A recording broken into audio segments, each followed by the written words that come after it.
నా కూతురికి వాళ్ళ అత్తమామతో చాలా ఇబ్బందులు ఏర్పడ్డాయి.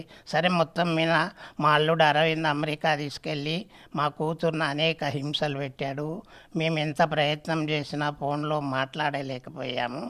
సరే చివరిగా ఆయన అక్కడ అనేక అప్పులు చేసి తాగుడుకు బానిస అయినట్టుగా తెలిసింది. దాంతోనే చిల్లర తిరుగుళ్ళు రాత్రుళ్ళు హోటళ్ళకు వెళ్ళటం అటువంటివన్నీ చేసేవాడు.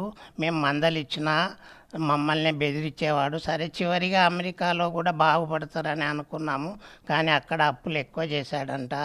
తర్వాత పిల్లల్ని బాగా కొట్టటం చేయటం, మధ్యలోనే ఎవ్వరికి చెప్పకుండా పిల్లల్ని భార్యను వదిలిపెట్టి ఇండియాకు పరారై వచ్చి తల్లిదండ్రి దగ్గర ఉన్నాడు.